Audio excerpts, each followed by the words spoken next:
Salut à vous mes chers ennemis. Alors, aujourd'hui dans cette petite vidéo, on va parler nutrition et plus précisément, faut-il manger léger ou lourd avant son entraînement? Alors, comme très souvent, la réponse à cette question est ça dépend. Dans le milieu, je vois beaucoup de pratiquants être très catégoriques sur ce sujet et qui vont donner à d'autres pratiquants ou à des débutants ce qui marche dans leur cas à eux, en leur disant des trucs du genre vas-y, jeûne avant ton training, tu vas voir, tu vas perfer 2 fois mieux. Ou ne mange pas de glucides avant ton training, sinon tu vas te sentir super lourd. Sauf que ce que ces gens-là ne comprennent pas, c'est que la nutrition, c'est un peu plus compliqué que ça, qu'on n'a pas tous les mêmes métabolismes et qu'on n'a pas tous les mêmes capacités de digestion. Il va y avoir certaines personnes comme moi qui vont être capables de digérer extrêmement vite. Perso, je suis capable de me bouffer un saladier de féculents avec plein de légumes, plein de lipides, plein de protéines, de 1500-2000 calories. Du coup, grosso modo, l'apport calorique total d'une journée de beaucoup de gens, mais en un seul repas, et être opérationnel pour m'entraîner dans la demi-heure ou dans l'heure qui suit. Idem, je peux manger d'énormes quantités, aller dans un buffet à volonté. Yeah, we at the buffet right now. What you got over there, Phil? Ooh, look at that. Être vraiment extrêmement rempli au point de ne plus pouvoir avaler une bouchée et quand même être capable, une heure après, de remanger quelque chose. J'ai un métabolisme très rapide, c'est pas rare que je tourne à 4000-5000 calories pour 60 kg de poids du corps, donc c'est énorme, tout en restant relativement sec. À côté de ça, j'ai un gros appétit et je digère très vite et très bien. Et du coup, manger lourd avant un training, ça me pose aucun souci. Au contraire même, si je mange très léger ou si je jeûne avant mon entraînement, je vais me sentir super mal. Donc je vais rapidement voir un peu les étoiles, être un peu dans les vapes, je vais avoir zéro énergie, je vais faire zéro perf, je vais avoir la dalle dès la fin de mon échauffement, du coup ça va m'empêcher de me concentrer parce que j'aurai juste trop faim. Et idem, je ne ressens jamais de gros coups de barre ou de gêne après un gros repas. Je sais même que quand j'étais plus jeune, je comprenais pas ce délire des gens qui disaient, qui parlaient de faire la sieste après un gros repas pour digérer, etc., etc. Parce que pour moi, il n'y avait absolument pas besoin de se poser pour digérer. C'était pas quelque chose qui me fatiguait.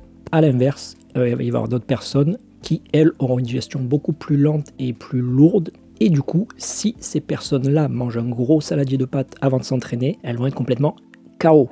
Et ça va durer plusieurs heures où elles vont se sentir lourdes et du coup, si elles s'entraînent directement après avoir mangé un gros repas, elles vont être incapables de s'entraîner correctement. Il y a même des gens pour qui une collation très légère, ça aura tendance à les rendre lourds. Donc juste le fait de manger une banane ou 2-3 conneries une demi-heure avant l'entraînement, ça aura tendance à les gêner. Même si ça, je pense que c'est pas mal psychologique aussi, parce que bon, une banane, ça reste quelque chose de très light, quoi. C'est pas ça normalement qui va, enfin selon moi, qui va vraiment vous peser sur le bide. Et du coup, clairement pour ces gens, donc plutôt pour ces métabolismes lents ou ces gens avec une digestion lente et difficile, manger comme moi avant un entraînement, ce ne sera pas envisageable. Et pour ces gens-là, ce sera beaucoup plus pertinent de manger léger, ou alors de manger un repas normal, mais plusieurs heures avant l'entraînement, voire de jeûner. Alors que pour les gens comme moi, les métabolismes rapides qui digèrent très vite et très bien, c'est faire ça qui ne sera pas envisageable. C'est jeûner ou ne pas manger pendant plusieurs heures avant un entraînement. Là, je sais qu'il y a des petits scientifiques qui vont dire Non, tu dis n'importe quoi, la digestion ça prend 24 heures, du coup c'est pas possible de digérer plus vite que les autres, blablabla. Alors déjà, si en tant que propriétaire de mon corps, je suis capable de dire avec pas mal de certitude que je suis capable de digérer très vite et très bien, et vu que je fais ça depuis plusieurs années, je peux également confirmer qu'on n'est pas tous égaux côté digestion et côté vitesse et facilité de digestion. Mais oui, mes petits amis, moi aussi j'ai été au collège et moi aussi je me rappelle de mes cours de biologie de 5e, et oui, je sais que la digestion complète de la bouche au cucu c'est très long. Mais on s'en fout que le temps de la bouche aux toilettes ça dure 24 heures. Ça, on s'en fout complètement. Ce qui est important, c'est le temps où on est gêné par cette digestion. Et le fait est que chez certaines personnes, ce temps où on est gêné durera moins d'une heure, alors que chez d'autres, ce temps sera supérieur à 3 heures, tout simplement. Il me semble que quand on recherche ça, on trouve que le temps de vidange de l'estomac, c'est environ de 3 à 6 heures. Mais encore une fois, ce genre de chiffres, c'est des fourchettes. Et du coup, comme toujours, il y aura des extrêmes qui dépasseront de ces fourchettes. Et du coup, il y a des gens pour qui la vidange de l'estomac sera plus longue que 6 heures, et il y aura d'autres gens, dans l'autre extrême, pour qui la vidange de l'estomac sera plus courte que 3 heures. Donc 2 heures, 1h30, 1h, etc. Sachant qu'en plus de la vitesse de digestion propre à chacun, ça va aussi varier selon ce que vous mangez, le bol alimentaire et tout le blabla, mais bon, ça on s'en fout un peu. Et après, il y a un autre truc à prendre en compte, c'est qu'on n'a pas besoin d'avoir une vidange à 100%, d'avoir une vidange totale pour être opérationnel. Généralement, quand on se sent lourd, c'est pas qu'on a l'estomac plein à 5, 10, 15 ou 20%. Et du coup, en fait, regarder les chiffres d'une vidange totale de l'estomac, c'est peut-être pas pertinent. Parce que si la vidange totale, elle dure 3 heures, autant la plupart des gens seront opérationnels quand la vidange sera faite à moitié. Donc 1h30, etc. Donc encore une fois, ce genre d'argument que la digestion, ça dure 12 heures, 17 heures, 24 heures, selon moi, c'est un petit peu con-con. Du coup, le paramètre le plus important, selon moi, pour savoir si vous devez manger lourd ou léger avant l'entraînement, c'est évidemment votre capacité de digestion. Si vous digérez vite et bien, vous pouvez manger relativement lourd peu de temps avant l'entraînement. Si vous digérez lentement et mal, et bien à l'inverse, il faudra plutôt manger léger ou longtemps avant votre entraînement. Mais il y aura d'autres facteurs à prendre en compte. Par exemple, est-ce que vous avez eu un repas plus tôt dans la journée ou est-ce que c'est votre premier, ou encore la durée ou le type de votre entraînement. Donc par exemple, dans mon cas perso, je fais des entraînements très longs, rarement en dessous de 4 ou 5 heures, avec une grosse intensité, un gros volume, en allant à l'échec du début à la fin sur tous mes exos. Et donc moi, j'ai besoin de beaucoup d'énergie pour pouvoir tenir pendant toute la durée de mon entraînement. Faire des entraînements aussi longs et intenses en étant à jeun, ce serait complètement suicidaire. Encore plus dans mon cas, avec un métabolisme aussi rapide. Surtout si c'est votre premier repas de la journée. A l'inverse, quelqu'un qui fait son entraînement en 1 heure, 1 heure et demie, il pourra beaucoup plus se permettre de manger peu ou pas avant son entraînement, car il aura moins le temps d'épuiser ses réserves, tout simplement. Un autre détail qui peut jouer, ça va être tout le temps de préparation et d'échauffement avant votre training. Donc par exemple, imaginons que vous ayez 20 minutes de trajet pour aller à la salle, 10 minutes de setup et 20 minutes d'échauffement avant de passer sur la partie un peu plus physique de votre entraînement. Ça vous donne 1 heure de marge grosso modo en plus pour digérer. Donc même si vous vous sentez un petit peu lourd au moment de partir à la salle, vous vous sentirez peut-être nickel une fois votre échauffement terminé. Donc ça c'est également à prendre en compte. Se sentir un petit peu lourd pendant l'échauffement, ce n'est pas très grave si vous êtes vraiment en fin de phase de digestion. Un autre point clé très important à prendre en compte pour savoir comment manger avant le training, c'est justement le type d'entraînement.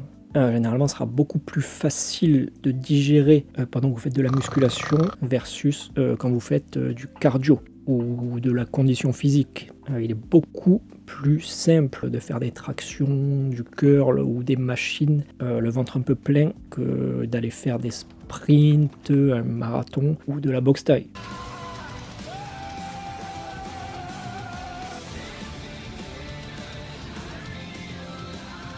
Je sais que même moi qui digère très bien et très vite, si vous me dites d'aller courir 45 minutes, 1 heure après avoir mangé un très gros repas ou d'aller faire des rounds de boxe, là je me sentirais pas très bien et j'aurais un peu la nausée, ouais. Par contre, si vous me dites d'aller faire de la musculation 1 heure après avoir mangé, là, aucun souci. Après, pour l'argument des gens qui vont dire qu'ils ne veulent pas manger pour ne pas avoir plus de poids sur leurs exos, donc sur leur traction ou sur leur figure, là selon moi c'est quand même beaucoup psychologique. Sur vos gros exos type traction et dips lestés, c'est pas 1 kg de bol alimentaire dans votre ventre qui va faire chuter drastiquement vos perfs. Surtout si vous êtes déjà au stade où vous êtes relativement fort. Donc si vous faites des tractions ou des dips de 60 kg, le fait d'avoir 500 grammes, 1 kg, 1,5 kg dans le bide, honnêtement, ce sera pas pire que les variations de calibrage de vos disques en temps normal. Idem sur les figures. Je pense pas qu'avoir 1 kg de plus très proche de son centre de gravité, ça va vous faire perdre 5 secondes sur vos holds. Clairement pas. Surtout que la plupart des gens qui se disent ça, qui ne veulent pas manger parce qu'ils pensent que ça va impacter négativement leur perf à cause du poids, évidemment je ne parle pas de la digestion, ça on en a parlé avant. Juste les gens qui ne veulent pas manger, non pas pour une histoire de digestion ou d'énergie, mais à cause du poids, ils n'ont pas le même raisonnement avec l'eau. Donc en fait, en été, quand ils vont boire 1 litre d'eau entre leurs séries, ils vont pas se dire que ça va les impacter sur leur prochain hold parce qu'ils pèsent 1 kg de plus. Et pourtant, c'est la même chose. Donc ça, pour moi, l'argument du poids qui se rajoute, on est quand même sur du gros matrixage et sur du détail extrêmement peu important et pertinent. Et si vous faites ça, alors que vous êtes quelqu'un qui a tendance à digérer plutôt vite et plutôt bien, selon moi, ça va plus impacter vos perfs de ne pas avoir bien mangé ou de ne pas avoir d'énergie, plutôt que d'avoir un ventre trop lourd. Mais encore une fois, faites ce que vous voulez. Après, il faut quand même penser que l'aspect psychologique, c'est très important pour la performance. Et du coup, si vous vous dites que manger, ça va impacter négativement vos performances, il y a de fortes chances que vous vous mettiez un peu dans un mauvais mindset et que du coup, vous vous mettiez à sous-perfer quand vous mangez beaucoup. Alors qu'en fait, avec un mindset différent, un groove différent, peut-être que vous arriveriez à perfer tout aussi bien en ayant mangé. Bon, comme vous pouvez le voir, la réponse à cette question elle est un peu plus complexe que juste appliquer ce qui marche pour son cas à tout le monde. Comme d'habitude, ça dépend de beaucoup de facteurs différents. Donc moi, ce que je vous conseille de faire, comme d'habitude, c'est d'expérimenter, tout simplement. Au pire, ça ne va pas vous tuer de manger un peu trop ou pas assez sur un seul training. Encore une fois, le tracking, la musculation, tout le blabla, c'est sur du long terme. Donc n'ayez pas peur de tester des choses sur une séance, 1 semaine, 2 semaines, 4 semaines. Sur le long terme, ça ne va pas plomber votre progression sur des années. Ça va plus ou moins rien changer. Donc franchement, n'ayez pas peur de tester des choses pour trouver ce qui marche le mieux pour vous. Normalement, en ayant vu cette vidéo, vous avez dû vous reconnaître quand même un peu plus dans un profil ou dans l'autre. Donc métabolisme rapide qui digère bien ou métabolisme lent qui digère mal. Donc ça vous donne sans doute une idée de ce qui est le mieux pour votre cas, mais encore une fois, on est tous différents, il y a des profils un peu plus atypiques que d'autres, donc la meilleure chose à faire, c'est de tester. Expérimentez quelquefois avec le jeûne, expérimentez quelquefois avec des bons repas avant le training, voyez comment vous vous sentez, voyez comment vous perfez, voyez ce que vous préférez, c'est votre corps, c'est votre ressenti, du coup vous ne pouvez pas appliquer la même chose que pour le corps et le ressenti de quelqu'un d'autre, tout simplement. Donc voilà, c'est tout pour ce sujet. Je pense que ça fait déjà un bon pavé. Comme d'habitude, si vous avez besoin de précisions supplémentaires, si vous avez des questions, des demandes ou autres, n'hésitez pas à m'envoyer un message sur mon Insta ou à laisser un commentaire sous la vidéo. Et je vous dis à plus.